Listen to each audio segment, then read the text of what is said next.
It's the Opperman Report. And now, here is investigator Ed Opperman. Okay, welcome to the Opperman Report. I'm your host, Private Investigator Ed Opperman. Now, you could find me at Opperman Investigations and Digital Forensic Consulting. If you just email me at oppermaninvestigations@gmail.com. I'm really excited about our guest today, Craig Pittman. And he's got a podcast called Welcome to Florida Podcast. You could find it on all podcast platforms. It comes out on Tuesdays. You can also find him on Twitter at Craig Times, Facebook at Craig Times, and on Instagram at Craig Pittman78. But his website is craigpittman.com. Mr. Craig Pittman, are you there? Yes, I'm here. Thank you so much. Hey, tell us about yourself before we get into your books about the cattail and all that kind of stuff. And welcome to Florida, old Florida, how America's weirdest state influences the country, which is a mouthful to begin with. Tell us about yourself. Who is Craig Pittman? I'm a native Floridian, so if we get interrupted by a biologist coming in to put a tag on me, now you know why. We're an endangered species.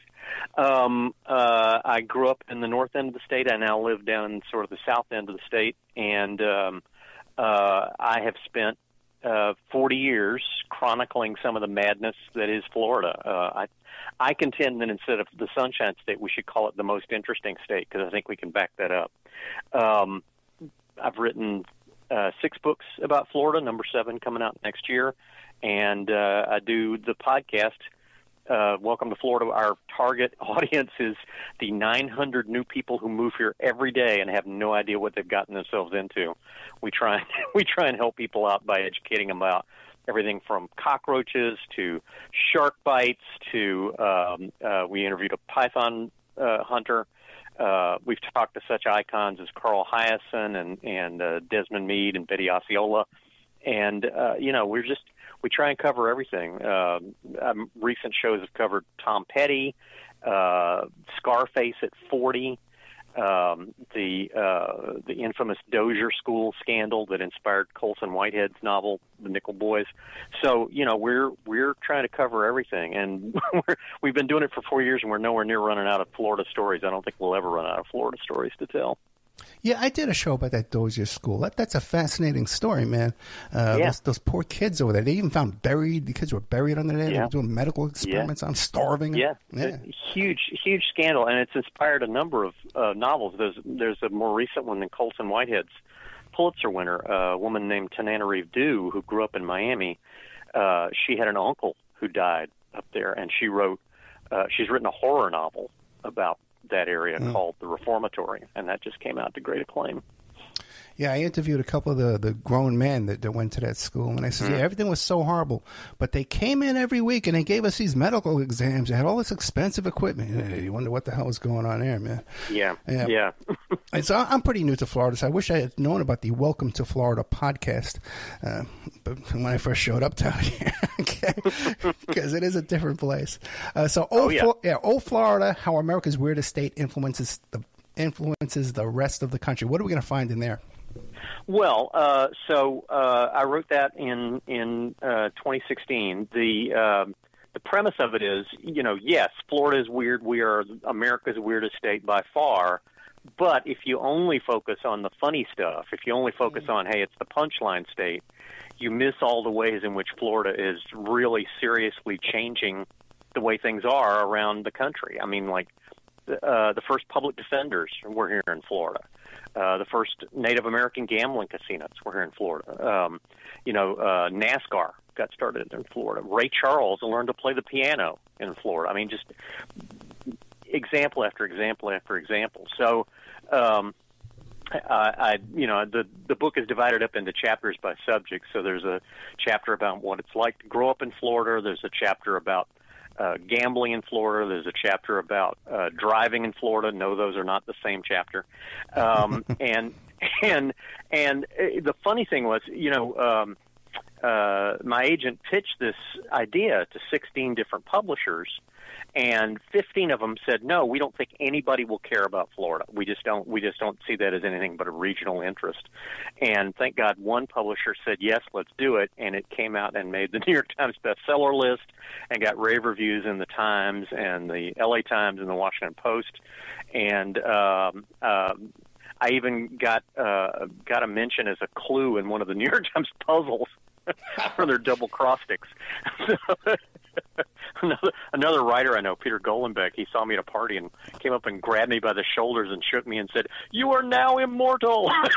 Yeah, did you frame that? No. Oh, man, you're crazy. I couldn't even solve it. Yeah. That's why you frame it with all the mistakes in it, right? Yeah, I was shocked to find out. I was just driving down I had to go to a art exhibit by May Pang down, I think it was Fort Myers, and I drove by the Thomas Edison Museum. I had no idea that was down here. Yeah, and Henry Ford was his neighbor. Right.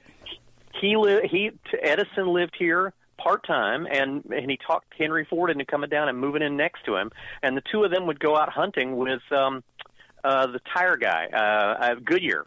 They'd go out hunting together. If you can imagine that, those three guys driving around on those old roads. And if you get a chance, take a tour of the Edison grounds. It's quite fascinating. And we did a podcast on it. We actually interviewed the current curator. No, yeah, I would love to. It's a lovely facility. Yeah, the Ringling Museum is insanely huge, right on the water. What a beautiful place. Yes. And then they have a big circus section also, because the circus used to winter in Sarasota. And what about the Dali Museum? Do you know how the Dali Museum wound up down here, Salvador Dali? A couple of elderly collectors, lived in St. Petersburg, and they donated their collection to make this museum. And so, this very unlikely connection with Dali, who comes from Spain, but they loved his work, and so they set up this museum. And it was in kind of a 70s building, if you know what I mean. They built this beautiful new facility that's hurricane proof, and it's just as surreal as his paintings. I mean, I really encourage you to go visit that place. It's really something to see. No, I was actually a member for a while. I've only seen the new buildings. I never even knew there was an old building, to say the truth. Yeah. I'm only here for a few years. Right before COVID, I showed up. Perfect time. Yeah. Now, let me ask this, Craig Pittman, let me ask you a question. Because the way I found you wrote this article for Crime Read about Sanibel Island. Yes. Right. Now, I only heard about Sanibel Island when I saw that the bridge to Sanibel Island was blown out in the big hurricane that we just had recently, right? And and I said, we're going to rebuild this bridge 24 hours. We're going to rebuild this bridge in a week. And I'm like, what? Are they crazy? What are they talking about? And I've seen pictures of that island, beautiful, with these little shops and bars and stuff that painted those beautiful colors. But what else is going on down there? Well, as you saw in the Crime Reads piece, what I wrote about was how Sanibel, it was this unincorporated area, and just as beautiful as can be, and quite a few retired CIA agents wound up settling there. They actually trained for the Bay of Pigs invasion in that area, and they sort of fell in love with it and came back down. And when they saw how the place, basically the county commissioners were letting developers have their way with the island, and they said, well, this is wrong. This is going to ruin the place we've retired to. So they actually fought back. They created a city. One of them wound up serving as the first mayor. I mean, it was, it's the one instance where the CIA took over an American island and did it for the better. Yeah, they had their little coup d'etat down there. Yeah, exactly. Are they still running the island? No. The civilians eventually elected their own. But I mean, the things that they set up, the limits on development there in order to maintain the island's beauty, they were still in place, and I think helped folks on the island survive the hurricane when it came through, because they had requirements for building and limits on where you could build that enabled some folks to, basically avoid the damage that was done on, say, Fort Myers Beach and other places nearby. Yeah, and what about those cute little shops and restaurants that they used to have? Are they still standing, or are they all gone now? It depends. Some are still around, some are not. I was actually down there not too long ago and had dinner at Doc Ford's, which is a restaurant that was started by the author Randy Wayne White, who of course has a character who's a former secret agent and lives on Sanibel. But that one had reopened, but a couple of other restaurants that I really liked were not. One of them was doing takeout. The other one was at least weeks away from reopening, and a lot of the stores were still in trouble as well, trying to rebuild. But they had the folks who run the one bookstore there. They had finally reopened. They reopened in a different location, I think, but they were able to open back up again. What about the influence of the CIA in the state of Florida? You had all those Miami Cubans, the exiled Cubans were down there. What do you make of all that? Well, I mean, it was because of our proximity to Fidel Castro and Cuba, and as a result, and we had the Cuban Missile Crisis in '62, which just galvanized the anti-Castro folks, and so the CIA set up a station there in Miami and recruited lots of people, and they had the Bay of Pigs, which was a huge disaster. If you've ever seen the original movie, The In-Laws, I love the part where there's a picture of John F. Kennedy, and it's signed to Vince, "At least we tried," because Peter Falk supposedly came up with the idea for a Bay of Pigs. And it continues to reverberate because some of the Bay of Pigs veterans wound up becoming the Watergate burglars. Right. They were recruited to burglarize the Watergate Hotel, burglarize the DNC headquarters, and the plans for it were actually laid out in Miami, by G. Gordon Liddy and those guys. So it's quite amazing how things that happened in the past continue to reverberate through the present. Yeah, many of those same fellows are suspected as well in the Kennedy assassination. Well, and they certainly pulled off the burglary of Ellsberg's psychiatrist to obtain the information that would discredit him for releasing the Pentagon Papers. For the audience, if you've never seen the movie The In-Laws, it's a hysterical movie from beginning to end. Oh, it's funny. Maybe it's the last 20 minutes it gets a little dull, but incredible movie. And they tried to do a remake of it. It was horrible. Oh no, no. The original is the one to watch. Yeah, definitely. But there's Peter a Falk scene. and gosh, I can't think of his name. The other Alan Arkin. Alan Arkin, Peter Falk. Yes. There's a scene in the diner where he says, "You left the counterfeit engraving prints in my basement," and Peter Falk's going, "Look, from now on, call it the Thing." And I've used that line over and over my whole life. Listen, from now on, just call it the Thing. I like it. I like in the when they're in the coffee shop. Peter Falk and the cab driver, and he tells the cab driver, "Oh, I work for the CIA." The guy says, "Well, that must be interesting." He said, "The benefits are great if you live long enough to collect them." Great, but you got to find the original, man. Otherwise, it's a waste of time. Yes. Yeah. So then what do you make of Florida politics, man? All these crazy cast of characters, you got running around here. Are you aware of any scandals or that we should know about in the history of Florida? There's like a scandal a week out here, man. My goodness, there is. I always tell people, my general reaction to Florida was formed in my childhood up in the Pensacola area. I grew up in Escambia County, where you actually have scam as part of the name, and one of my really vivid memories was we had a state legislator who decided to run for sheriff. He was a former gospel singer. And his campaign for sheriff on the Law and Order ticket, because this is like '72, his campaign on the Law and Order ticket was disrupted by his arrest for running a cocaine smuggling ring, which he was using to finance his election. And people were like, "Oh yeah, well, it's Florida," So. Go ahead. So we have constant scandals everywhere you look, and right now our current governor, I don't know if you've heard about this, is claiming is trying to claim that executive privilege allows him to hide records. I mean, one of the hallmarks of Florida government is we have the Sunshine Law, which says basically all government records are supposed to be open for the taxpayers to look at so we can see where they're spending our money.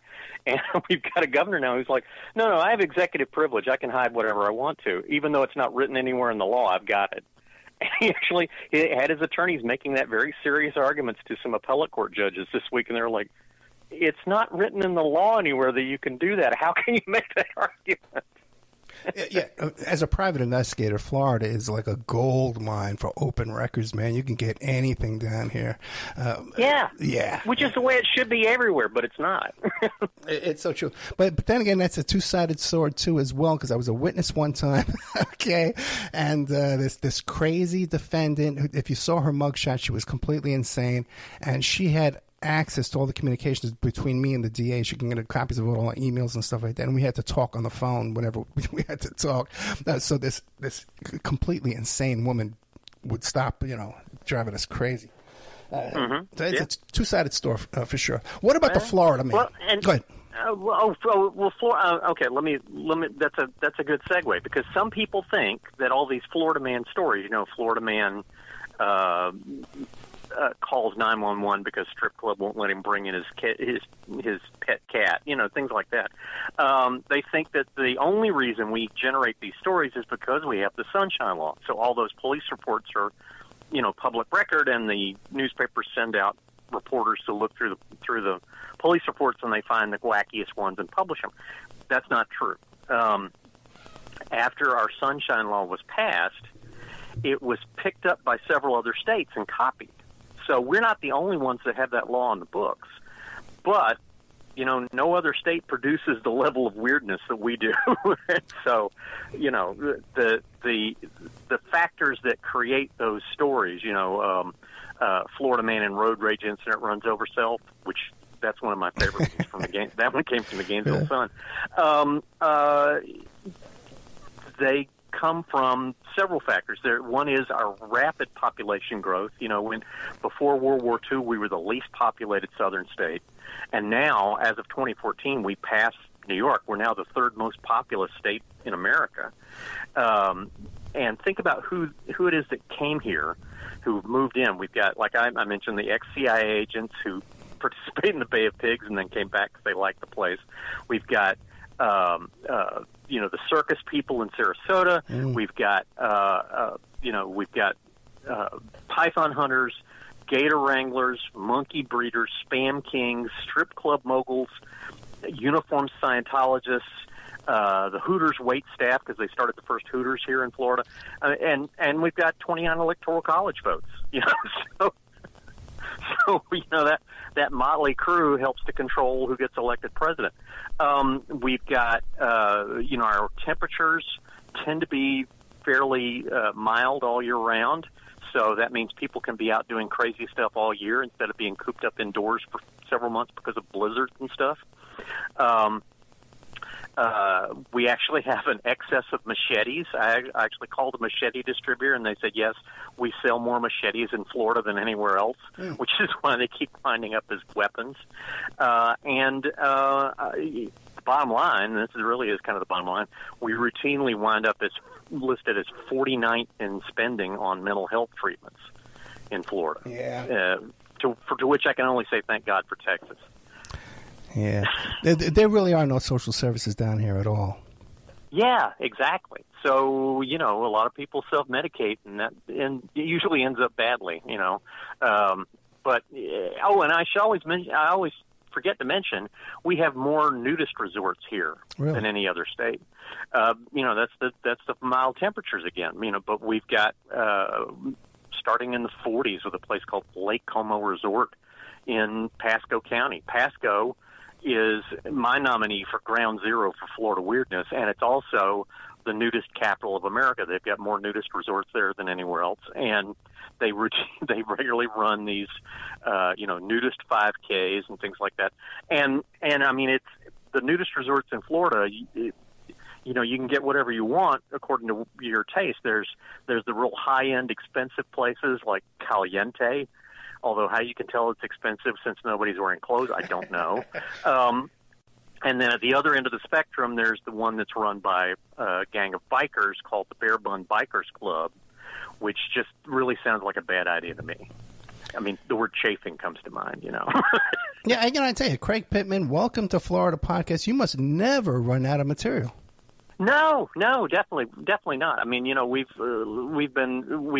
talked to all kinds of folks, and we're just barely scratching the surface, you know.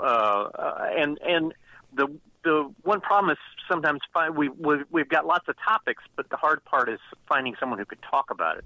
It took me 3 years of negotiating to finally get someone to come on to talk about the infamous Johns Committee, which was our version of the McCarthy era. The Johns Committee was this committee of the legislature that was set up to, to attack communism in the civil rights movement. And the NAACP said, well, you're going to have to sue us in order to get our membership records. We're not just going to give them to you. And they were like, oh.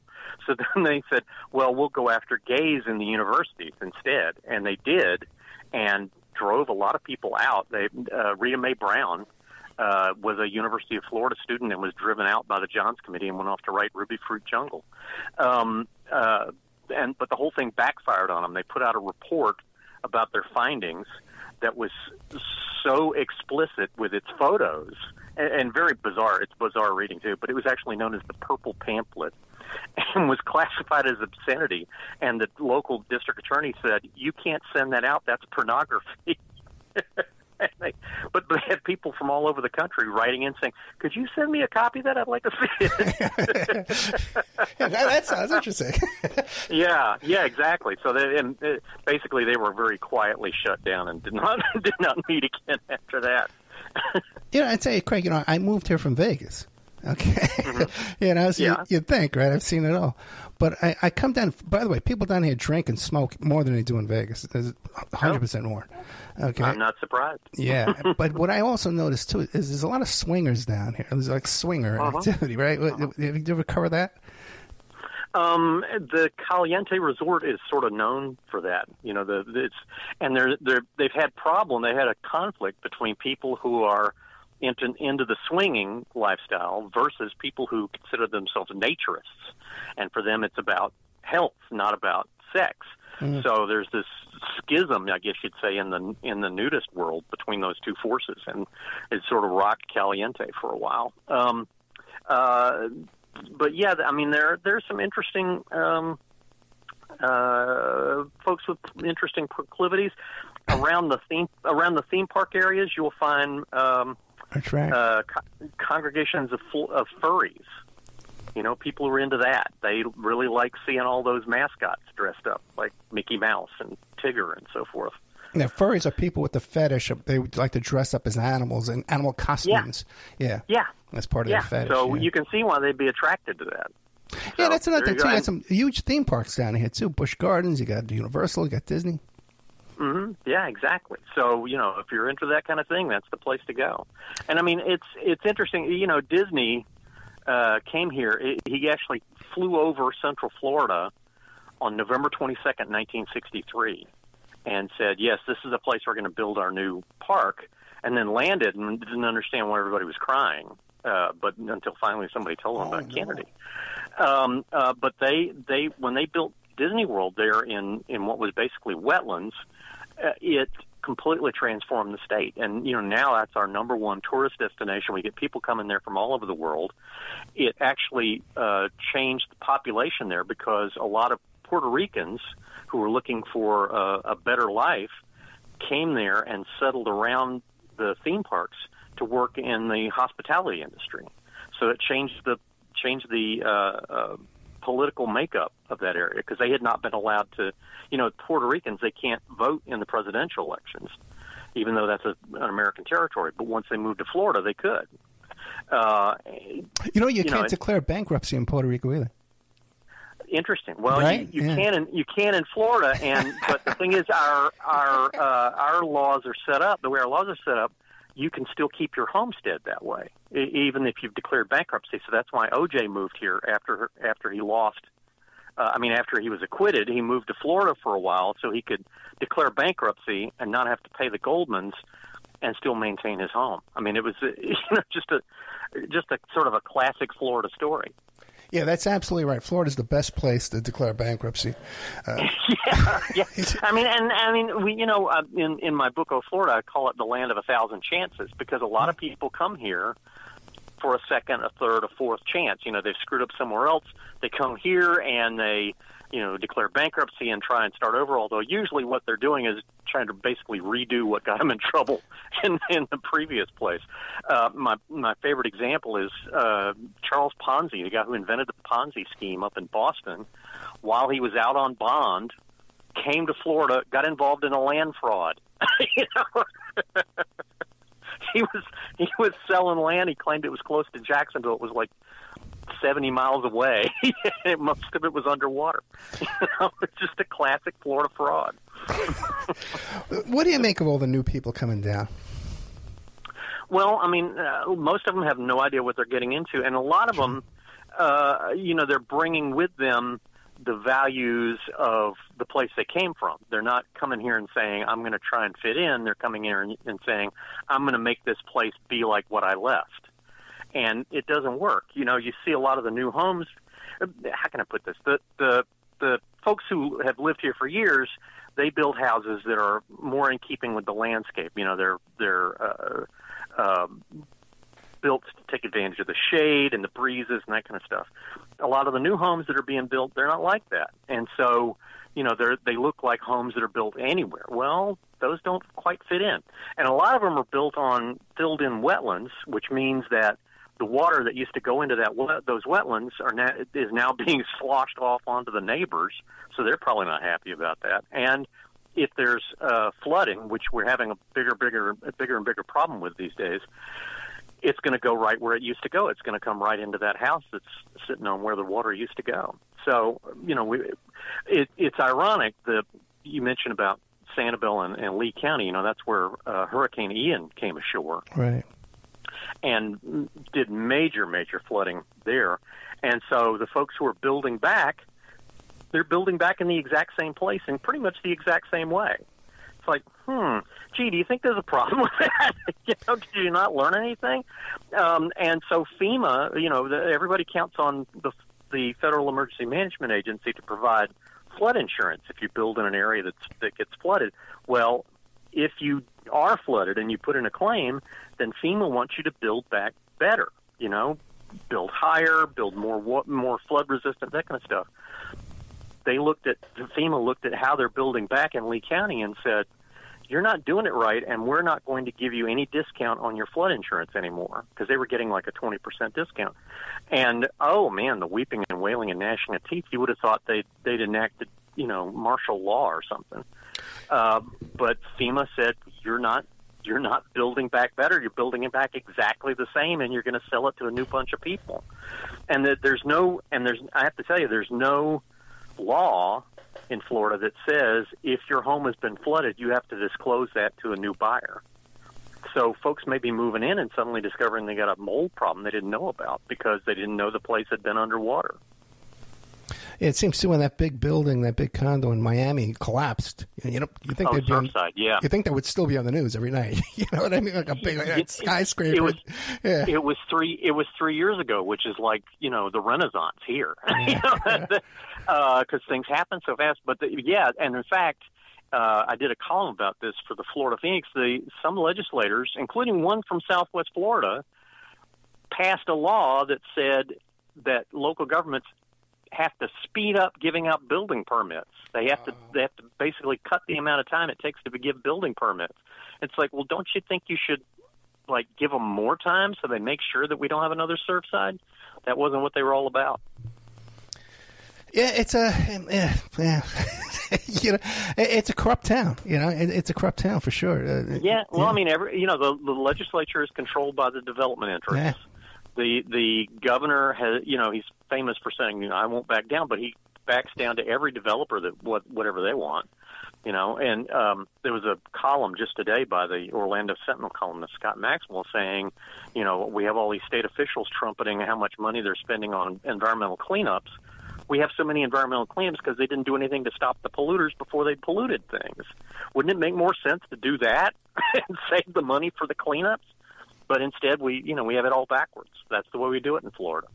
You know, I went down to see the Hemingway house in Key West. Mm-hmm. You know, these pictures on the walls of Hemingway catching these big giant swordfish, man. You're like 20 feet high, you know. And, you know, I said, wow, they got that stuff out in the water out here? They go, not anymore. It's been that for a long time.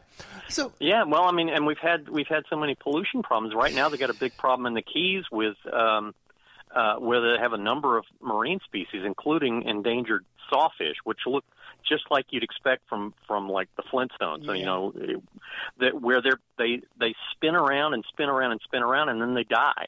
It's like they're completely disoriented, and then they keel over. And they haven't quite figured out what's going on yet, but they're pretty sure it's pollution related.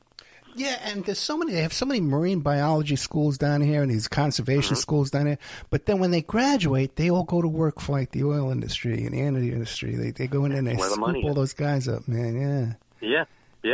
What like the famous bank robber said, you know, why do you rob banks? Willie Sutton said, because that's where the money is. Yeah, what a racket, man.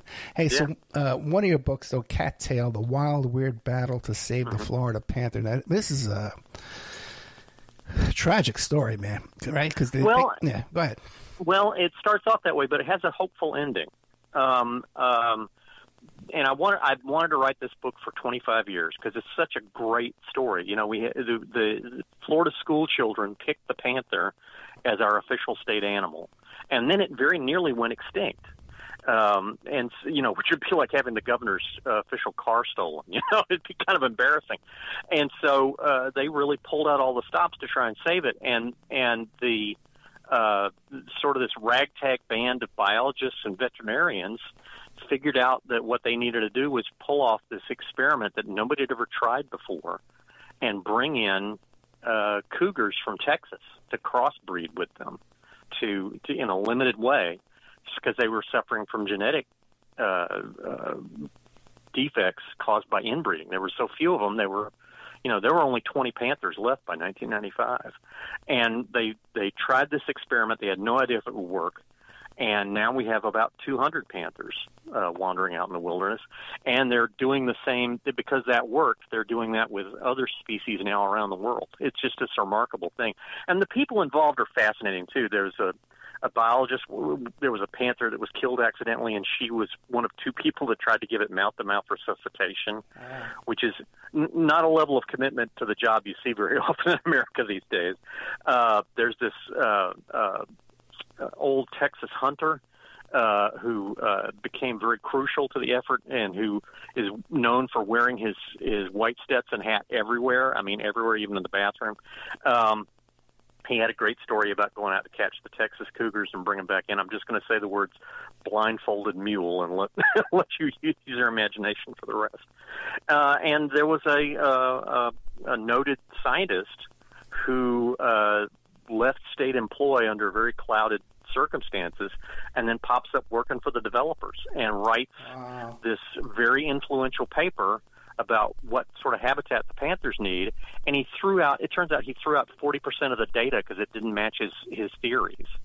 And so he puts out this really badly flawed paper that then becomes the basis for an awful lot of the permits that the feds issue in panther habitat. And ultimately, the Texas hunter and the woman who gave mouth-to-mouth resuscitation and some other folks teamed up to basically bring him down. I mean, it's just a fascinating human story as well as an interesting wildlife story.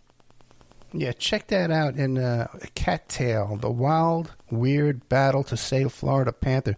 But wasn't there something, too, about the land that they had allotted? Do you think the land where these cats would want to live on? Like now they're developing that land?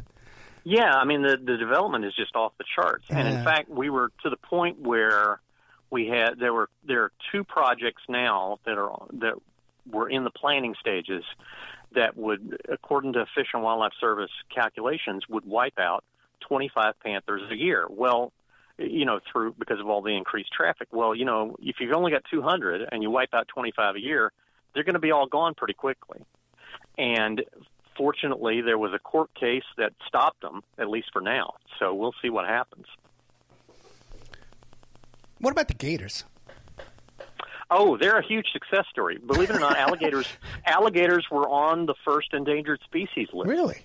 Yeah, and now we've got so many that they're off the endangered list, and in fact we actually have what's called the Statewide Nuisance Alligator Program, or SNAP for short. If anybody ever tells you bureaucrats don't have a sense of humor, tell them about the SNAP program, where if there's a gator that's shows up near a high school or gobbles up Aunt Lonnie's little yip dog, they send a trapper out to capture it. And if it's above 4 feet, they'll kill it. And if it's below 4 feet, they're supposed to relocate it somewhere where it's not posing a danger to everybody. And it's spring is when a young gator's fancy lightly turns to thoughts of love, and so they show up just about anywhere. There was one the other day that was caught on camera walking through a credit union drive-through. They were joking about, "I'm sorry, sir, you don't have an account here. You can't make any withdrawals." And they show up in a lot of the Florida Man stories, too. The classic one being the guy in, I think it was Loxahatchee, who thought it would be really funny if he caught a little 4-foot gator and then drove up to the Wendy's drive-thru and tossed it at the woman behind the counter. And he was later arrested for assault with a deadly weapon, the weapon being the alligator. Yeah, I interviewed the woman who did the movie about the Florida woman who had the gator as a pet over in Lakeland. Oh, yeah. Lakeland, Florida, over there. Yeah. Elvis, wasn't that his name? Elvis. I think it was. Yeah. She put him in a baby carriage and wheel him around. Yeah, and she'd dress him up, and she'd also have him sitting on a 4-wheel drive vehicle. And she had a huge, like a 10-foot tank in her living room. So I says, what did that place smell like when you walked in? Yeah. You could just imagine. On the other hand, she never has to worry about burglars, does she? That's right. Well, I don't think she had much to steal.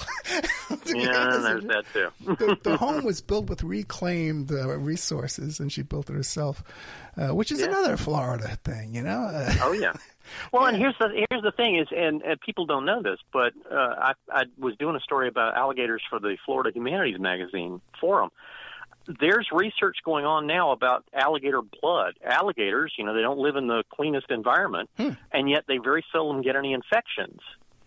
So how come? Well, it's because they have these substances in their blood that are very efficient at fighting off infections. So now they're trying to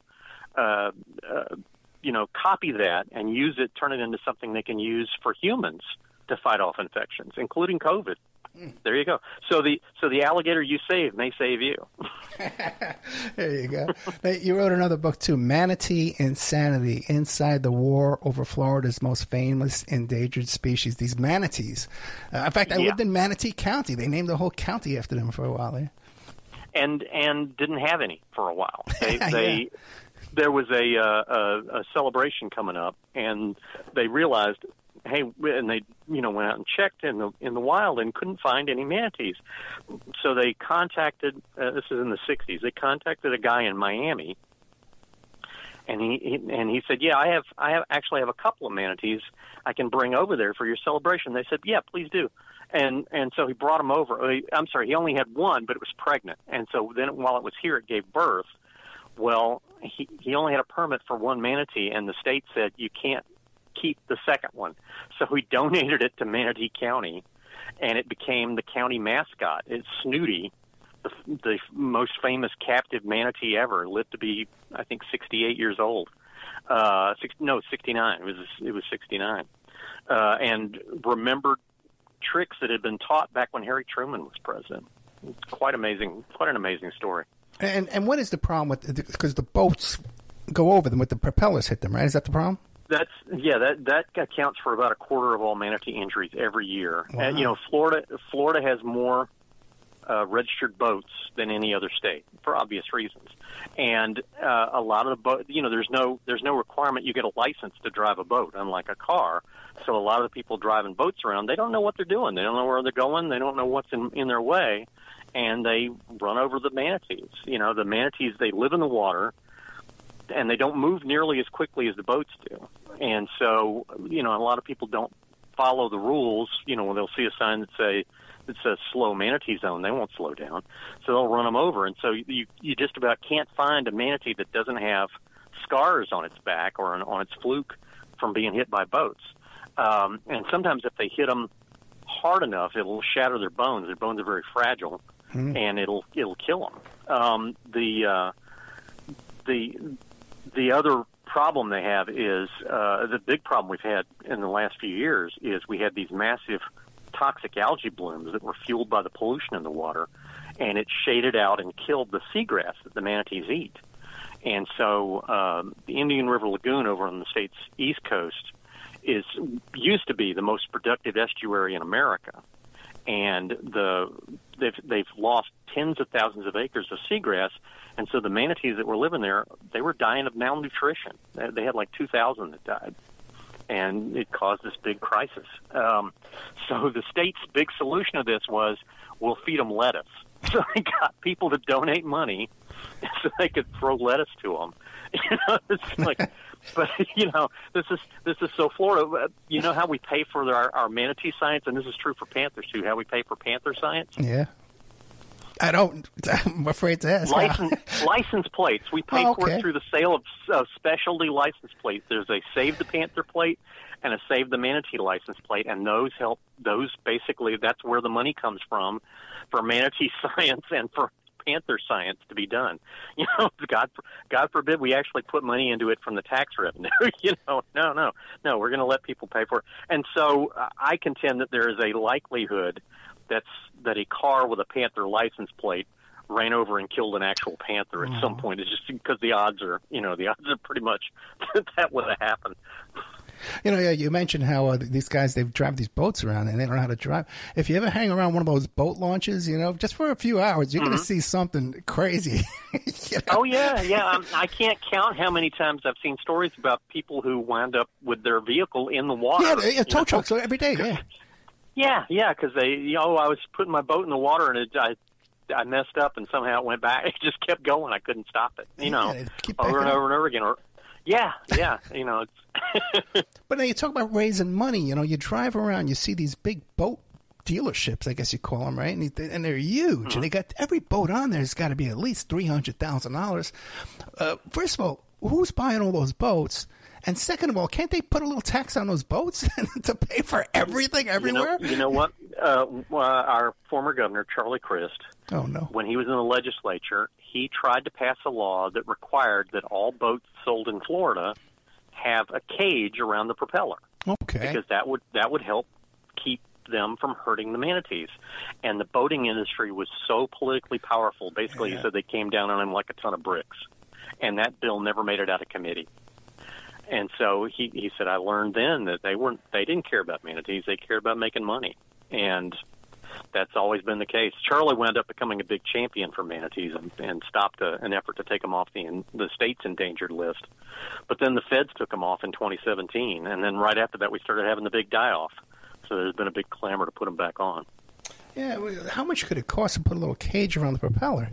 Why would you be against that? It just makes no sense. And you destroy the beauty of there's a lot of really beautiful places down here, man. Oh, yeah. Oh, yeah.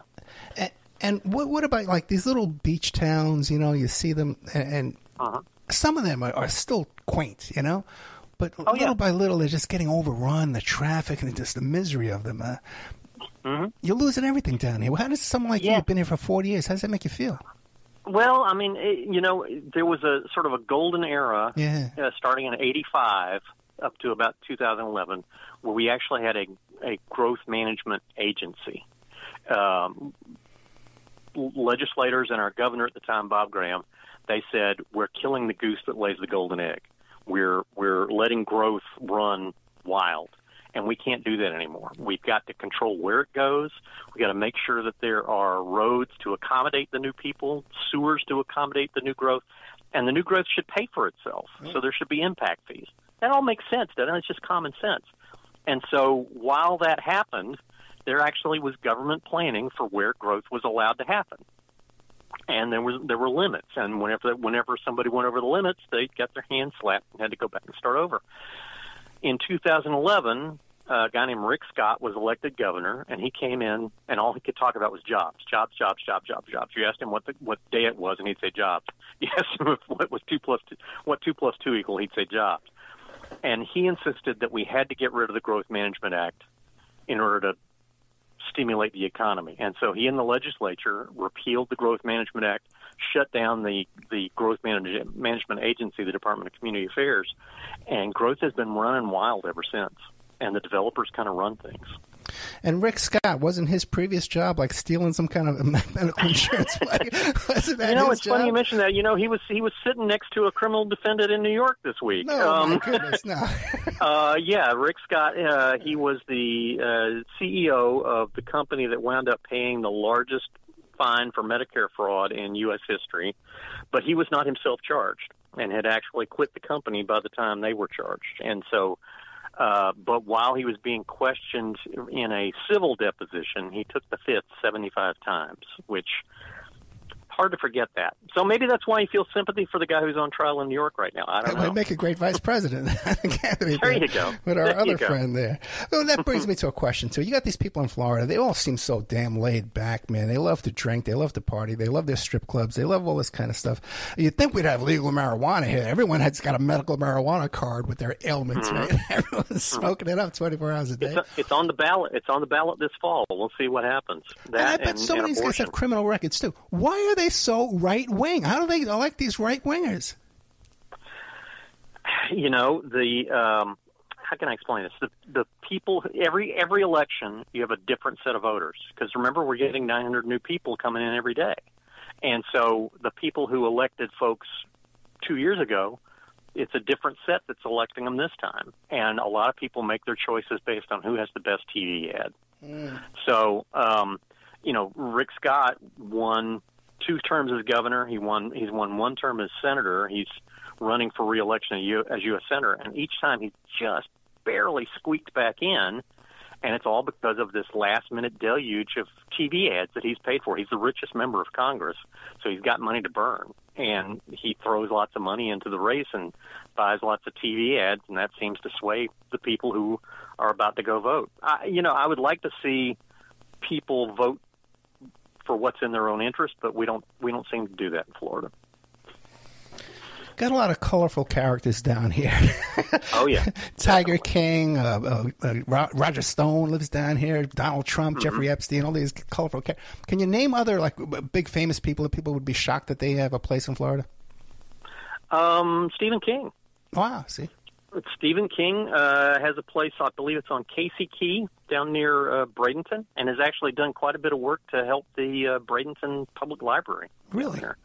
Yeah. John Gresham has a place up in North Florida and has written a couple of books that are set there. Let's see, who else? Tiger Woods. Yeah. The place where his wife hit him with the golf club was here in Florida. So that becomes part of the cavalcade of Florida crime. And by the way, too, it was the agent for the Tiger Woods mistress, Gina Rodriguez, who was the agent for Stormy Daniels in that other case up there in New York City. Yeah. It's all connected. Oh, it's a small world, brother. Al Capone. Oh. Al Capone was living in Miami. Al Capone was living in Miami, actually planned the St. Valentine's Day massacre while living in his Miami Beach mansion. So, we've got that going for us. It's just amazing to me that people don't, but here's the thing is a lot of these stories, when they get covered, the stories don't mention, and they're in Florida. It just says, it mentions the name, and so you don't know that there's a Florida connection. Jeff Bezos now lives in Florida. He grew up here. He started his first business in Florida, and then went off to Seattle, for a while. But now he's back. He's bought this island mansion near Miami, and he keeps popping up. Here's hoping he, spend some of that money on good stuff in Florida. Yeah, P. Diddy's got a place down there, too, as well. We only got a few minutes left, and one of your other books is The Scent of Scandal, Greed, Betrayal, and the World's Most Beautiful Orchid, Florida History and Culture. What's going on with that? That is about, I have to mention that, as far as I know, that book is the only one ever classified as true crime / gardening. I always feel bad for the bookstore clerks trying to figure out where to shelve it. Yeah. It's about Selby Botanical Gardens in Sarasota, which became the first scientific institution in America to be charged with wildlife trafficking, basically. I mean, they were charged with helping a guy to smuggle in this valuable orchid, and the scientist, one of the scientists involved, actually got a worse sentence out of it than the actual smuggler did. This guy named Kovac, he lived in West Virginia. He had met this guy from Florida named Lee Moore, who calls himself the Adventurer, and together they went down to Peru, and they Kovac stops at this roadside stand, and this woman brings out this gorgeous orchid like nobody had ever seen before. It's like 2 feet high. It's got this purple flower on top of it, and it's a type of orchid that's rare anyway. They're called lady slippers. And so he buys it for like $3.60. Lee Moore tells him, get that up to Selby Gardens and they'll name it for you. And so he smuggles it through the Miami airport. And this isn't long after 9/11 either. But he smuggles it through the Miami airport with his dirty underwear, and takes it to Selby Gardens in Sarasota and asks them to name the plant for him. And so they do, and they write up this description, rush it into print to beat a rival into print to actually be the ones with the honor of naming this spectacular new orchid. And then they name it the Phragmipedium kovachii, so the guy gets his name on it, which one scientist later told me is tantamount to say putting a sign on his back that says, please come arrest me. Because the government of Peru filed a formal complaint with the U.S. government, and the feds show up at Selby Gardens and start issuing subpoenas for a grand jury investigation. Agents raid Kovac's greenhouse up in West Virginia. They confiscate 300 orchids and his proposed TV treatment for a new reality show starring him called The Orchid Hunter. It's just crazy. The whole thing is crazy. The scientists at Selby Gardens wind up turning on each other. Some of them cut deals to testify. It's just witness protection. Yeah. I mean, and meanwhile, Selby, which depends on big donors, suddenly the big donors turn cold. They're like, we don't want to have anything to do with if you're a bunch of criminals. So it's became a big crisis for them as well. When I was writing the book, they had actually stopped. I mean, they were created basically to help orchid growers. The whole idea of their creation was, we're going to be in the business of orchid science and orchid, that kind of stuff. And they had realized this is a big problem, so they decided, we're going to drop orchids. We're going to do African violets instead. And so I went to the place to get a backstage tour, basically, and I met the chief scientist, who was an African violet expert, and he had a bumper sticker on his car that said, "Ask me about my gesneriads," that's the scientific name for African violets. And I said, I don't mean to be a smart aleck, but do people ask you about your gesneriads? And he just looked totally downcast. He said, no. Everybody thinks it's a disease. They soon changed back to orchids. They're back onto the orchid feed now. Well, I'll tell you this, Selby Gardens, man, is I didn't realize. It's gorgeous. It's right on the water again. Beautiful place. There's so many beautiful places like that. But I understand there was an attempted assassination using a pesticide against Craig Pittman. I think it's about Craig Pittman. We're out of time.